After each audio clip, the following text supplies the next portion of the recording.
Hello guys, so in the previous video we have studied about the general approach on the substance use disorder.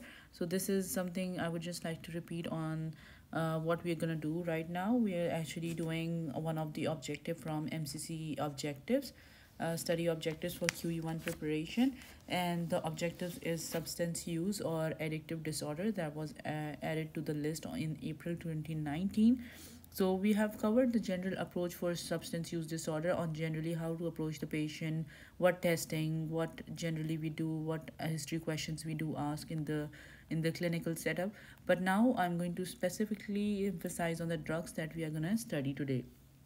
So nicotine will be covered in family medicine. That's not a big one. We'll just cover it once we enter into the family medicine section. Now coming to alcohol, there is a small chunk of alcohol in the family medicine and emergency medicine that would be covered while we enter those chapters. Now coming to this aspect of alcohol. So in alcohol, what history questions you would be asking the patient once they're in the clinic. So there is a cage questionnaire that you need to remember for QE1 because there is one objective in the MCC objectives that states the history, an appropriate history. The candidate should be able to obtain appropriate history, collateral history, and relevant presenting problems in previous possibly addiction behaviors and patient insight into the condition. So this is an objective for QE1. So the cage is the answer for that in respect to alcohol. Validated screening questionnaire for alcohol use disorder is cage. C for cage, ever felt the need to cut down on your drinking. C for cut down. A for you've ever felt annoyed at criticism of your drinking. G for ever feel guilty about your drinking. E for ever need a drink first thing in the morning as an eye opener. So C is for cut down, A for annoyed, G for guilty, E for eye opener. So these are the four questions that you would be asking a patient who is associated with alcohol use disorder. For men, a score of more than 2 is a positive screen. For women, a score of more than 1 is a positive screen. If a positive case, then assess further to distinguish between the problem drinking and alcohol use disorder. So we need to first ask these four questions. One question is scored as 1. So for any men who comes up with like more than 2 problems in the answers, that means that patient is positive for alcohol use disorder. And if there's one more than one for positive for women, that means she is positive for alcohol use disorder. And then after asking the quiz questionnaire, we need to dig into if the problem is between drinking or alcohol use disorder. Okay, now Canada low risk alcohol drinking guideline is for moderate drinking, men 3 or less per day, that is less than 15 per week. For women is 2 or less per day, less than 10 drinks per week. And then for elderly, it's 1 or less per day. So for elderly is 1 or less, for women it's 2 or less in a day, and for men it's less than 3 in a day. 3 or less in a day, right? So you need to remember these numbers because these are the low risk drinking guidelines in Canada specifically. So you need to know if there is in a history they tell you that the patient is using more than 3 alcohol per day, that means you need to look into alcohol use disorder. Okay, so biochemical markers for prolonged alcohol use disorder, what would you see on the blood work of a patient? Elevated liver function test, ALT, AST, gamma GT, MCV would be raised. Carbohydrate deficient transferrin, CBT, CDT, and on even on liver enzymes there would be like AST to ALT ratio would be 2:1. So AST would be the one of the liver enzyme that would be elevated along with gamma GGT, and suggestive of alcohol use disorder. So make sure you remember these because these are the scenarios that would come in your questions, and you need to know that AST's to ALT ratio should be 2:1, and gamma GT should also be raised. Along with that, the MCV would be on a higher side, and the CDT would be ranged too. Right now, alcohol intoxication throughout Canada, the legal limit for impaired driving is a blood alcohol concentration of more than 0.08%. That is more than 80% milligram, more than 80 milligram per deciliter, or 17.4 millimole per liter. So there are three different units that they have given: percentage, milligrams, and millimole, which is typically reached after 4 drinks in a woman and 5 drinks in a man in a 2-hour period. So in Canada, if your blood alcohol is more than 0.08, which is like, let's say if a woman is goes to a party, drinking 5 to 6 drinks on her way back while she's driving home, she might be caught. And if her blood alcohol levels after 5 to 6 drugs, 6 alcohol glasses would go up to more than 0.08%, she is guilty of alcohol intoxication at that moment. Then, okay, so more than 4 drinks for women, more than 5 drinks for men in the 2 hour period, because after 2 hours the drug alcohol level, alcohol blood alcohol level would go down. So in a two hour period, four for women, 4 drinks for women, 5 drinks for men, and blood alcohol concentration of more than 0.08%. Okay, so this is the legal limit for impaired driving, because after 0.08% the person cannot drive. Okay, so most signs of intoxications are present or at over 21.7 millimole.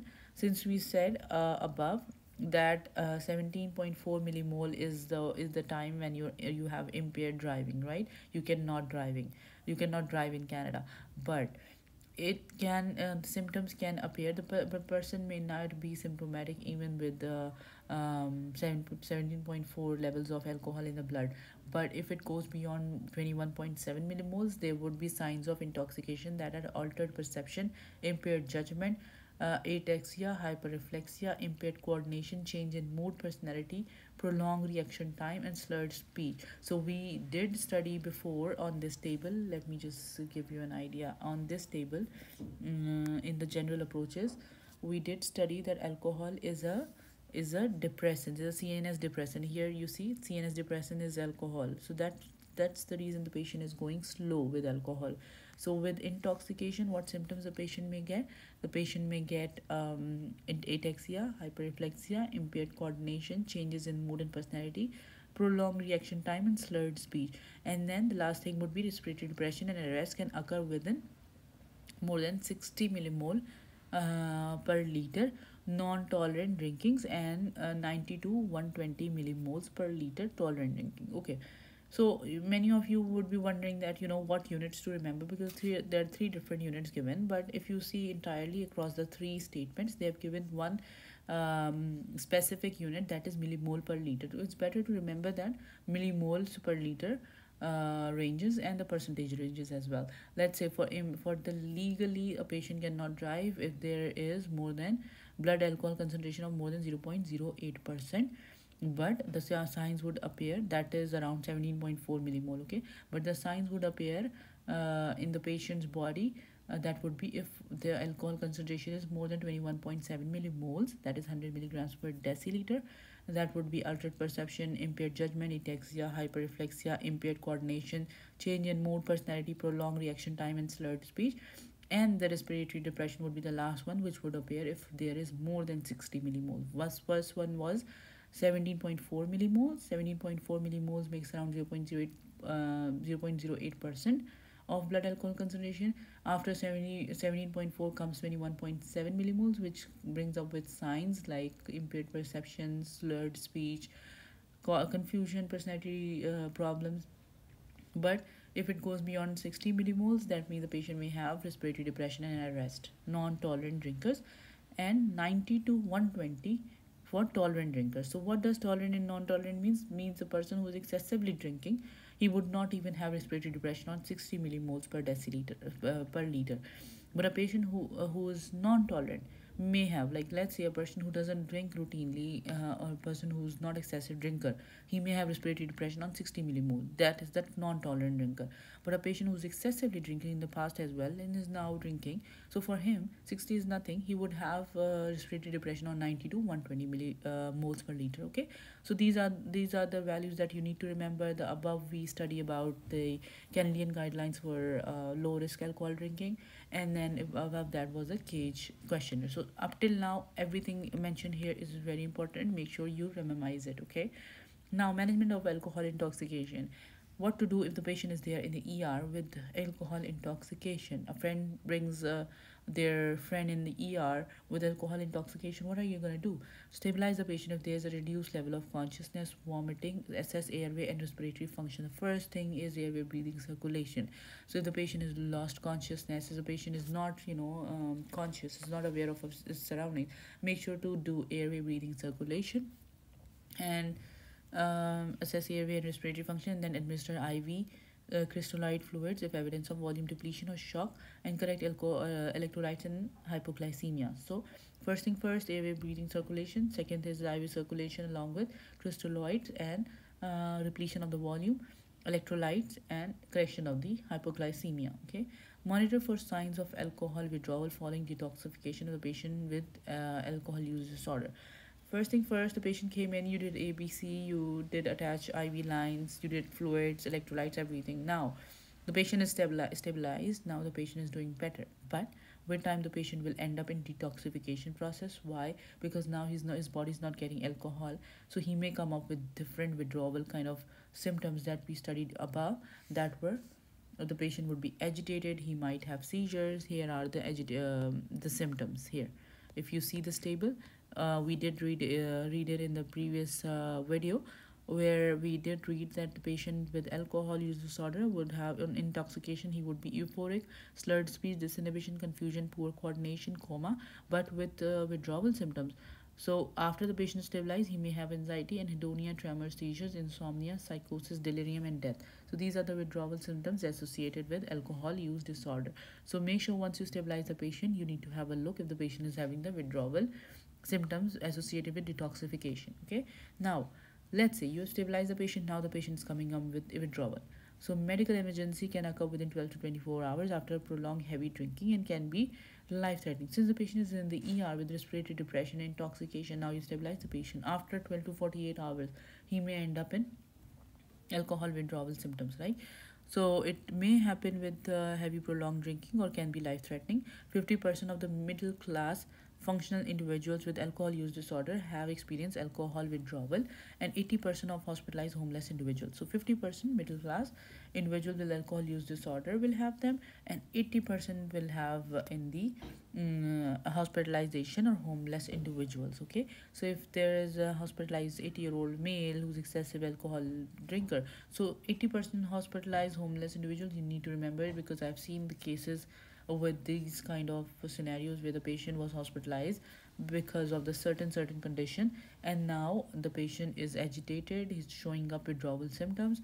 That is where you need to know this is alcohol withdrawal. He was hospitalized, he didn't get alcohol, now he's ending up into the withdrawal symptoms. So it's mostly with the hospitalized patient. Okay. Now, alcohol withdrawal can be described as having four stages. However, not all stages may be experienced. So there are four different stages. In stage 1, which starts within 4 to 12 hours after last drink, the shakes, tremors, sweating, agitation, anorexia, cramps, diarrhea, sleep disturbance, anxiety, insomnia, headache. The majority of the alcohol withdrawal presentations are mild to moderate stage 1. So majority is mild to moderate, which occurs in within 12 hours. Agitation, tremors, sweating, physical symptoms like he cannot sleep, he'll be agitated, he'll be disturbed, he'll be having diarrhea, he'll be having cramps, he would not eat anything, he'll be like not in a very comfortable not in a comfortable position, right? In stage 2, which is after 12 hours, 12 to 24 hours, alcohol hallucins, alcohol hallucinosis, which is visual, auditory, olfactory, and tactile hallucinations, right? So in stage 2, the patient would have onset within 12 to 24 hours and would have alcoholic hallucinosis, which is the patient would start hearing things that others are not hearing, right? Visual hallucinations, you'll start seeing things. Auditory, olfactory, olfactory, tactile hallucination. He'll have like feeling of something, crawling over his legs. These are the hallucinosis. So this is after 12 hours. Now in stage 3, which is the onset in 12 to 48 hours, alcohol withdrawal seizures, usually tonic-clonic, non-focal, and brief, can occur as early as 2 hours after alcohol consumption. So now comes the seizures.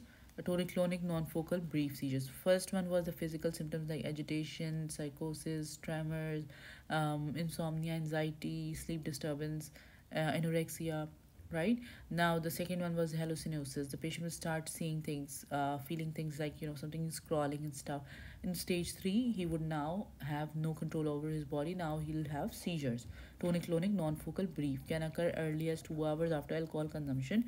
And then stage 4, there's a time difference, right? Within 12 hours is stage 1. After 12 hours, 24 hours is stage 2. 48 hours is stage 3. And 48 to 96 hours is stage 4. Delirium tremens, confusion, disorientation, delusions, hallucinations, agitations, tremors, autonomic hyperactivity, diaphoresis, fever, tachycardia, and hypertension.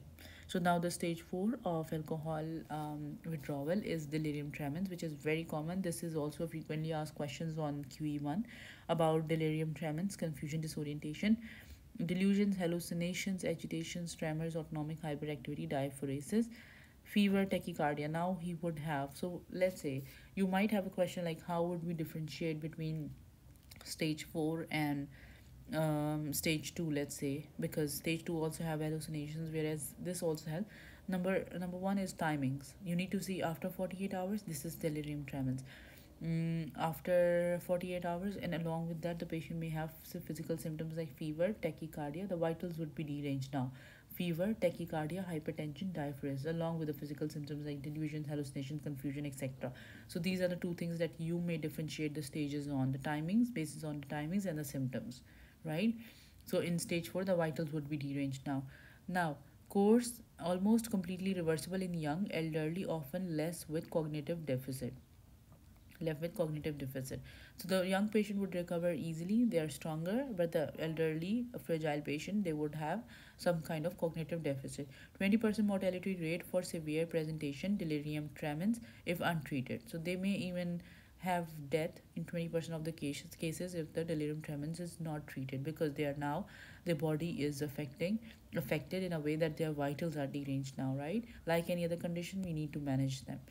Management of alcohol withdrawal. Monitor using the Clinical Institute Withdrawal Assessment of Alcohol. Now, CEVA-A scoring system. So you need to remember the cage questionnaire. You need to remember the CEVA scoring system, because these are the questions, these are the things that they usually assess if you know or not, right? So we all have been, being an internationally trained physician, we know that we know the certain things, but we're not really aware of these scoring system which are specifically practiced in Canada. So make sure any different scoring system, any kind of questionnaire they've mentioned according to guidelines, make sure you memorize them, okay? So CEVA score is the score that we are using for alcohol withdrawal management. Areas of assessment include SHANT as TAV. Okay, so this is another mnemonic that they have given. Assessment includes physical, paroxysmal sweating, headache, fullness in head, agitation, nausea, vomiting, tremors. These are the physical symptoms. Now the psychological, cognitive would be anxiety, orientation, clouding of sensorium. Now 3 is perceptual, which is tactile disturbance, auditory disturbance, visual disturbances. And all categories are scored from 0 to 7, except orientation and sensorium, which is scored as between 0 to 4, and maximum score of 67. So mild would be less than 10 points, moderate would be 10 to 20, and if it's more than 20, that means the patient is in severe alcohol withdrawal, right? So we need to score this, and we need to remember the physical symptoms like sweating, headache, agitation, nausea, vomiting, tremors, anxiety, sensorium, tactile disturbance, and visual disturbances. If the score is more than 20, that means the patient is in severe alcohol withdrawal. Check for signs of hepatic failure like ascites, jaundice, and coagulopathy, which is also associated with alcohol. Now, CEVA scale treatment protocol for alcohol withdrawal. Now you need to really remember this, that what are you going to start with? You're going to start with diazepam 20 milligram per oral every 1 to 2 hours as needed until CEVA goes less than 10 points. So you would start with, if the patient is within moderate to severe category, that is 10 to 20, you need to start with diazepam 20 milligram 1 to 2 hours as needed until the CEVA goes down to less than 10. Observe the patient for 1 to 2 hours after the last dose and reassess on CEVA state. So every 1 to 2 hours you need to reassess them according to the CEVA scale. And then you have to also give the thiamine, which is 100 to 250 milligram intramuscular, then 100 milligram per oral once daily for 3 days. Okay, and with folic acid as well. So for 3 days, you need to give thiamine intramuscular 100 to 250 milligram, and then per oral 100 milligram for 3 days, along with folic acid and supportive care with hydration, nutrition, electrolyte replacement. Okay, so the first thing, basic protocol would be diazepam and thiamine. Diazepam 1 to 2 hours until the CEVA goes down to less than 10, and thiamine 100 to 250 milligram intramuscular, then 100 milligram per oral for next 3 days, along with folic acid. Along with that, you have to make sure that you're giving the supportive care of hydration, electrolytes, and nutrition. History of withdrawal seizures. If the patient has a history of withdrawal seizures, then you need to give diazepam 20 milligram per oral 1 hour for minimum of 3 doses, regardless of subsequent CVS score. So let's say that was a basic protocol. The patient is coming in the ER for the first time. He's a young patient. There's no other comorbidities, no problem. You're gonna go with this basic protocol. But if the patient has a previous history of alcoholic seizures, he's most likely to have another seizure this time as well. So to avoid those seizures, you need to give diazepam 20 milligram per oral right away, and then after 1 hour for next three doses. Like say, let's say you have given the patient diazepam at 1 p.m., and now the next one you're gonna give at 2 p.m. in next 1 hour, and then the third dose you're gonna give at 3 p.m. So 1 to 3 is the time when you're gonna give after 1 hour for a minimum of the 3 doses, regardless of even if the CVS score is improving, you're not gonna rely on the CVS score for this time, because you need to give because of this past history of seizures, withdrawal seizures. Now, if any age more than 65 or patient has severe um, or if the patient if patient is more than 65 or has severe liver disease, severe asthma, respiratory failure, you need to start using short acting benzodiazepine, lorazepam 1 to 4 milligram per oral sublingual or intramuscular 1 to 2 hours. And these are the things that you're going to do differently for withdrawal seizures in the past, or more than 65, or patient having severe liver or lung diseases. Short acting benzodiazepine, relaxing the patient, lorazepam 1 to 4 milligram per oral for 1 to 2 hours. Okay, so diazepam, lorazepam, and the supportive care, thiamine and folic acid and stuff, right? For if hallucinations are present, hallucinations means the patient is in stage. Which stage was the hallucination in? It was stage 2, right? So with hallucinations, the patient is ending up in stage 2. You need to start with haloperidol 2 to 4 milligram intramuscular per oral for 1 to 4 hours, and you need to give maximum 5 doses per day. And atypical antipsychotics, olanzapine or risperidone. So you may give haloperidol, typical antipsychotic, or you may give olanzapine, risperidone, which are atypical antipsychotic. You need to give maximum of 5 doses per day for 1 to 4 hours. Okay, and then 20 milligram 3 doses as seizure prophylaxis. Haloperidol lowers the seizures threshold, so you need to make sure that you're giving diazepam for 3 doses.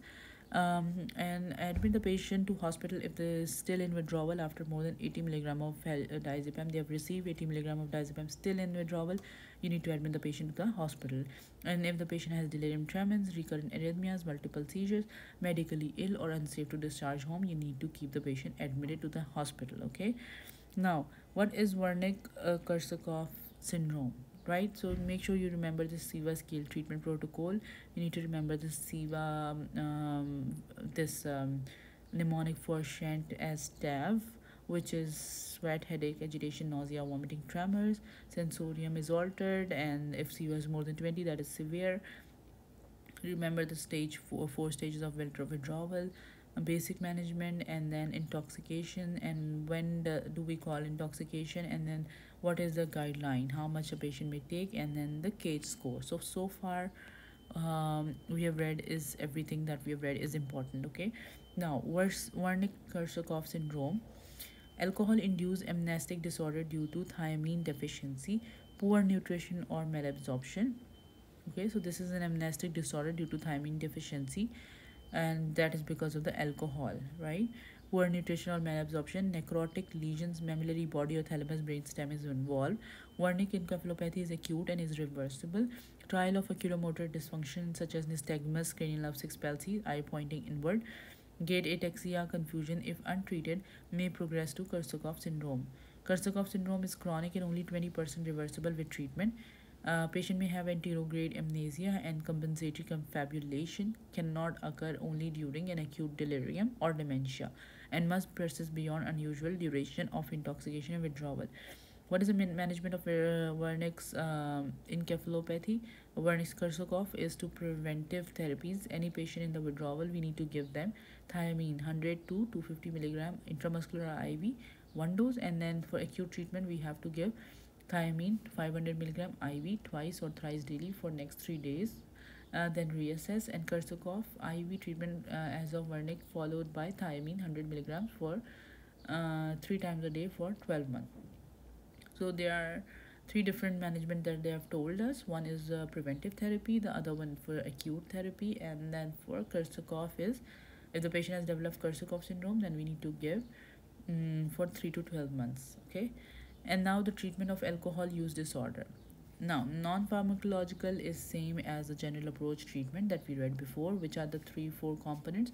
One is to take the history and then do the examination, and then what are the supports, what are the management aspects are social, psychosocial, CBT, pharmacological management, and along with that we need to do harm reduction, that is safe sexual practices, stop needle sharing, avoiding the use of alcohol with the household with children, and avoiding driving. And also we need to inform the Ministry of Transportation about the risk associated with certain patients, right? So these are the general approaches. Now pharmacological wise, we need to know naltrexone, which is also known as Revia.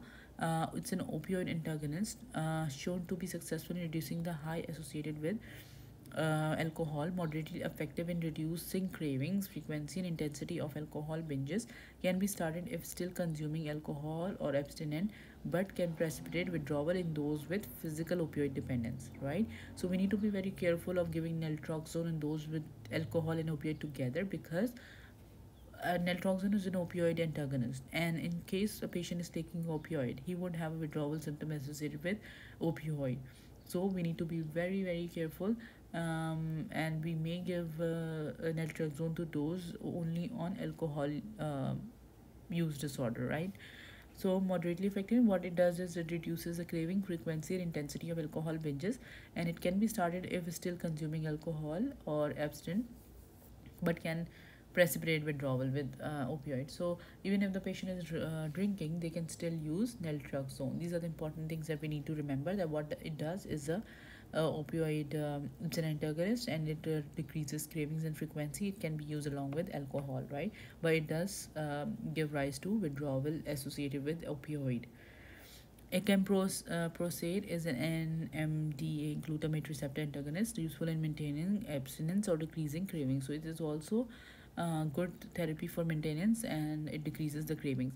Disulfiram is prevent oxidation of alcohol, blocks acetylaldehyde dehydrogenase, and cause adverse reaction to alcohol, nausea, vomiting, tachycardia, shortness of breath, and headache. If present, the patient relapses, must wait for 48 hours before starting antabuse, prescribed only when the treatment goal is abstinence. RCT evidence is generally poor or negative due to poor medication adherence, contraindications, severe renal diseases, pregnancy, psychosis, and cardiac diseases.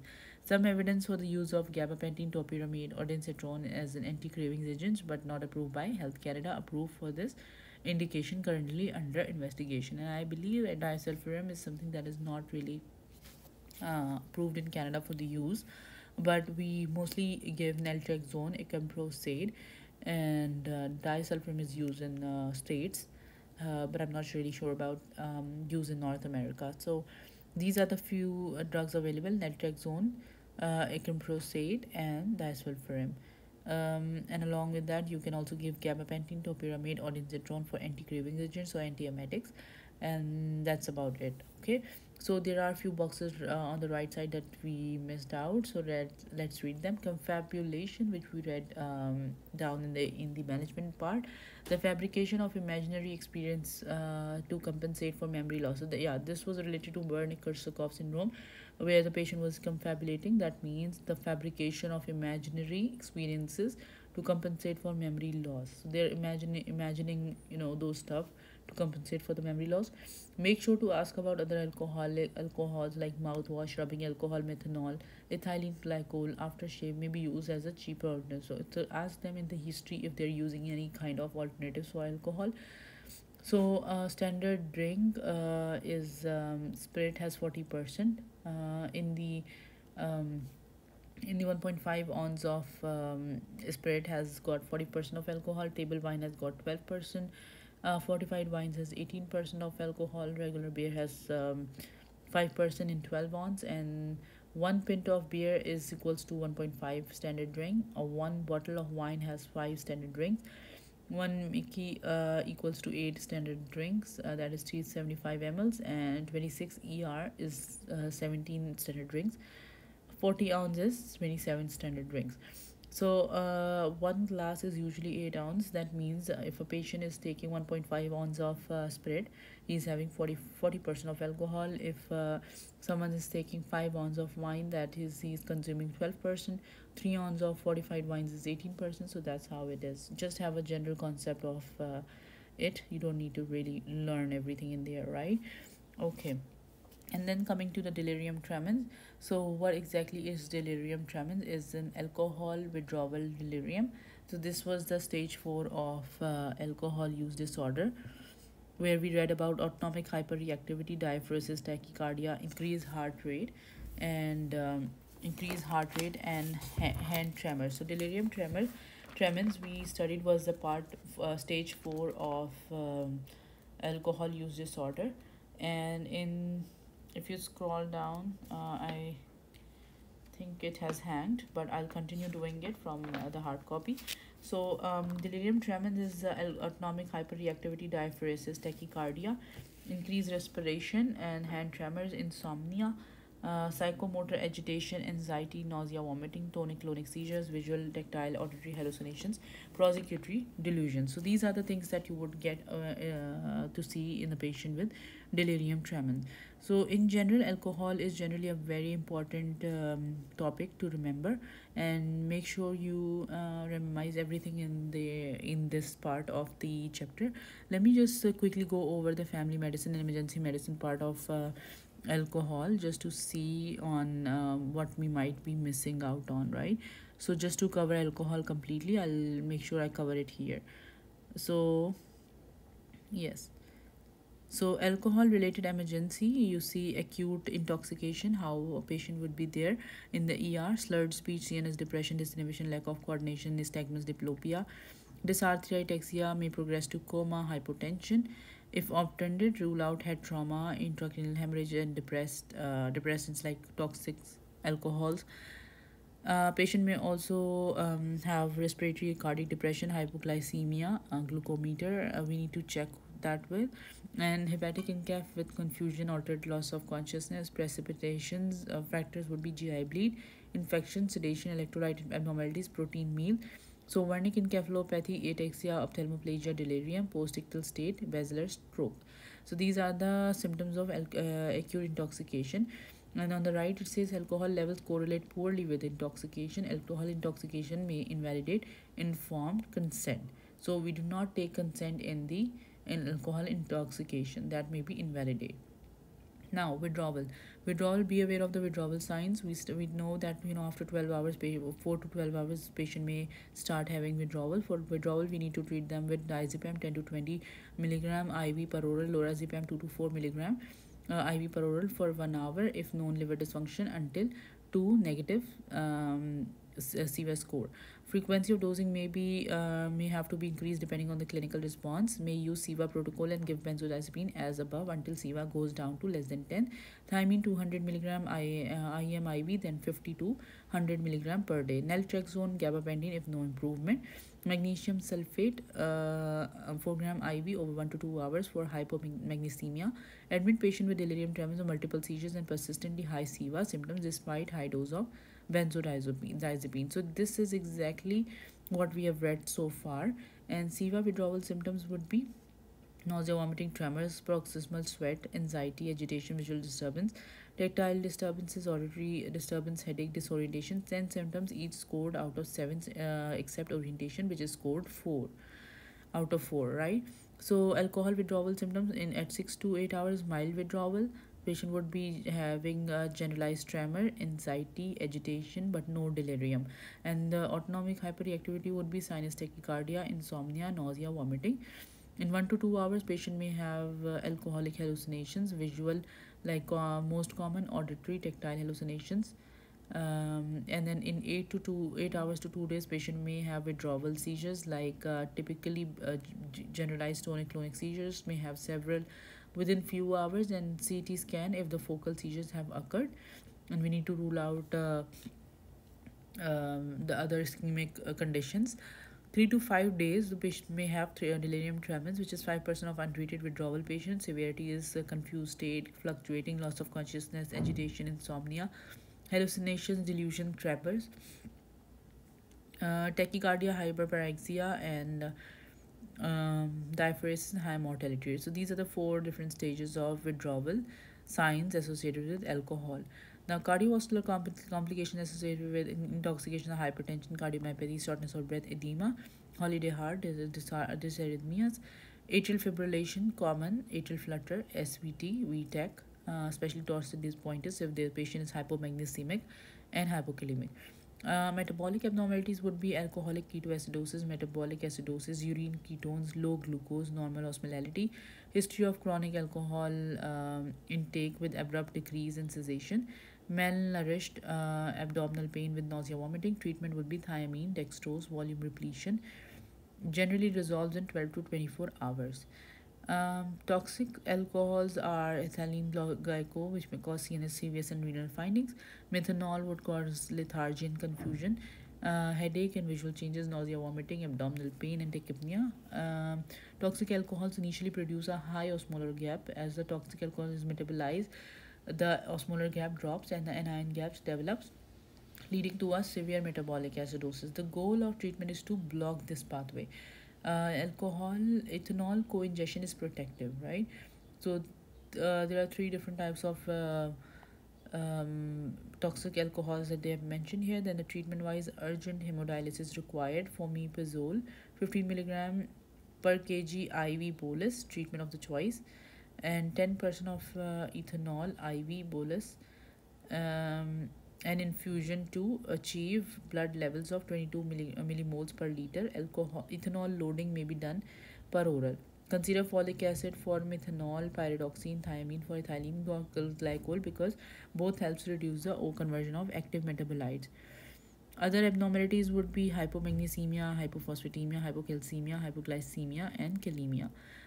GI abnormalities would be gastritis, abdominal pain, and bleeding with chronic alcohol users, pancreatitis with elevated amylase, very unreliable, and may need lipase. Along with that, there may be hemorrhagic form. Fluid resuscitation is very important. Along with that, they may have hepatitis because of AST to LT ratio more than 2, suggesting alcohol as the cause, and peritonitis with the spontaneous bacterial peritonitis like leukocyte fever, generalized abdominal pain, tenderness. Accompanies cirrhosis and paracentesis for the diagnosis to rule out E. coli, Klebsiella, and Streptococcus albumin shown to improve outcomes with SBP. In GI bleeding, most common gastritis or ulcers, even if patient known to have varices. Consider medullary waste tear secondary to retching, often complicated by underlying coagulopathies. Minor, treat with NSAIDs, and severe or recurrent with endoscopy, and varicose bleeding with octreotide. So now disposition from emergency department. So for alcohol specifically, we're going to read here. Otherwise, we're going to leave the rest of them because we haven't done them. So for alcohol, before the patient leaves ED, ensures stable vital signs, can walk unassisted and fully oriented, offer social services to find shelter and detox program. So you not need to leave the patient like that. You need to make sure the patient is able to walk, vitally stable and is oriented. Patient needs to be referred to the detox program and some social services to find shelter. Ensure the patient can obtain any medication prescribed and can completely complete any necessary follow-up. So you need to make sure the patient has a family doctor. If no, then you need to make sure the patient is coming and seeing you or the social services that are required. Okay. mm, Okay, and these are the disposition from the ED. We have covered the emergency aspect of alcohol use disorder. I'm just going to quickly look into the family medicine aspect of alcohol use disorder, just for the sake if we have completed alcohol completely in this video, right? So one of the aspect of substance use disorder would be covered here today, okay? Let me just quickly go through the alcohol use. Yes, here it is. So it says alcohol use disorder diagnostic categories occurs along a continuum. Standard drinks, one standard drink is equals to 16.64 grams of pure alcohol. Beer, cider, coolers 5% alcohol, which is in 12 ounce. Malt liquor has 8 to 9 ounces of 7% of alcohol. Wine has 12%, which is in 5 ounces, that we read before as well. Fortified wine has 3 ounces, and hard liquor has 40%. So hard liquor is something in like 1.5 ounce. Just in 1.5 ounce, they have 40% alcohol, which is like too much, right? Table wine has 12% and 5 ounce, right? And then again, the cage questionnaire: cut down, annoyed, guilty, and eye opener, right? If 2 yes in men, that means positive for alcohol use disorder. 1 yes in women means positive for alcohol use disorder. That's what we studied in psychiatry chapter. Now coming to the epidemiology: 15% of the patient in family practice misuse alcohol, 20 to 50% of hospital admission, 10% of premature deaths, 30% of suicide, and 50% of fatal traffic accidents in Canada are alcohol related. You need to remember the alcohol related accidents, fatal traffic accidents. More likely to misdiagnose in women, elderly, and patients with high socioeconomic status. Assessment is with Cage questionnaire. We know that. And then assess drinking profile: setting time, where do you drink, what time do you drink at night, what places do you drink at, what occasions do you drink at, or are you drinking regularly, are you drinking with friends? And impact on the family, work, social life: is it impacting your social life, is affecting your family? Quantity: how much are you drinking, how many drinks per day, how many drinks per week, maximum number of drinks or any one day in the past 1 month. If identified for positive for alcohol use disorder, then you need to screen for other drugs. Once you have screened for alcohol, you need to screen for other drugs as well. Identify any medical psychiatric condition like any mental health disorders or anything. And then delirium tremens or withdrawal seizures. Ask about drinking and driving, and do you drive while you're drunk? And ask about the past recovery attempts and assess current readiness to change. So these are the things that you need to ask in the history aspect. So there, this assessment questions in the family medicine chapter is one of the objective in Qe1, the questions that you need to ask. So make sure you remember these questions, okay? Along with Cage questionnaire, you need to remember the other drug problems, medical psychiatric complications, drinking and driving, and past attempts and readiness to change. These are the questions that you need to assess. Investigation wise: gamma GT MCV for the baseline, AST is to ALT ratio, we know 2 is to 1 is the one. And then for CBC, we'll see anemia, thrombocytopenia, INR would be decrease, clotting factors, production by liver. So these are the changes on the investigations. Management wise, intervention should be consistent with patient motivation for change. Individualized counseling and regular follow-ups is crucial. 10% of the patient alcohol withdrawal will have seizures and delirium tremens. So 10% would have seizures and delirium tremens. Alcohol Anonymous program, 12-step program, is one of those which is supposed to be remembered. Outpatient day programs for those with chronic resistant alcohol use disorder. Family treatment wise, Al-Anon, Alateen, screen for spousal and child abuse. So these are the social aspect. Refer to specialists for inpatient program if dangerous or highly unstable home environment, severe medical psychiatric conditions, addiction to drugs that may require inpatient detoxification, refractory to other treatment programs. Pharmacological wise, you need to remember diazepam for withdrawal. Disulfiram impairs metabolism of alcohol by blocking the conversion of acetaldehyde to acetic acid. leading to flushing, headache, nausea, vomiting, hypotension if alcohol is ingested. Available in US but no longer. So you see, it says that it's no longer used in Canada. Naltrexone. So we have read like three drugs: naltrexone, disulfiram, and diazepam. And acamprosate is another one, right? Naltrexone is a competitive opioid antagonist that reduces craving and pleasurable effects of drinking, may trigger withdrawal in opioid dependent patients. Acamprosate is a glutamate NMDA receptor antagonist that reduces craving. And then they say see psychiatry, so which we have already covered. And the prognosis is relapse is common but should not be viewed as failure. Monitor regular for signs of relapse. 30% of the persons with alcohol use disorder exhibit spontaneous improvement over 1 year. 70% of the individuals with jobs and families have improved quality of life in 1 year post treatment. Okay, so on the right side, we have done the standard drinks. We have done Cage questionnaire. This is the one, the continuum of alcohol use disorder. It says low risk drinking habits: less than 2 drinks per day, less than 10 for in a weeks for women, and less than 15 for men. At risk drinking consumption above low risk levels but no alcohol related physical social problems. And alcohol use disorders with physical social problems along with continuum use despite consequences, inability to fulfill life roles, legal problems, no evidence of dependence. So continuum of alcohol use disorder, we need to remember there is low risk, there is at risk driving, at risk drinking, and then alcohol use disorder. Use disorder is something severe. At risk would be consuming it above the low risk, but there's no physical or social problem. But low risk would be consuming it like less than 10 in women and less than 15 per week in men. Okay, so you need to know the difference of use disorder, high risk, and low risk. Some adverse effect, medical consequence of problem with drinking, we know that. We have read that in emergency medicine as well, that they'll having GI related gastritis, dyspepsia, pancreatitis, liver disease, bleed, diarrhea, oral esophageal ulcer, cancers, cardiac hypertension, alcoholic cardiomyopathy, neurological Wernicke-Korsakoff syndrome, peripheral neuropathy, hematological anemia, coagulopathies, low platelet count even, trauma, insomnia, family violence, anxiety, depression, social family dysfunction, sexual dysfunction, and fetal damage. So these are a few of the things that you need to remember for alcohol. So alcohol is supposed to be covered in three different aspects: emergency medicine, family medicine, um, and psychiatry as well. Okay, so as far as psychiatry is concerned, so we have covered another substance use disorder which was alcohol related. I think we should be this should be it for this video. The other drug, that would, the next drug would be opioid. Okay, so we have covered alcohol. Now the next drug would be opioid, which will be covering from psychiatry specifically, along with, yeah, that's about it. We're gonna do opioid and probably cocaine in the next video. Okay, until then, take care of yourself. Make sure to revise the objectives and the Toronto notes. Thank you so much.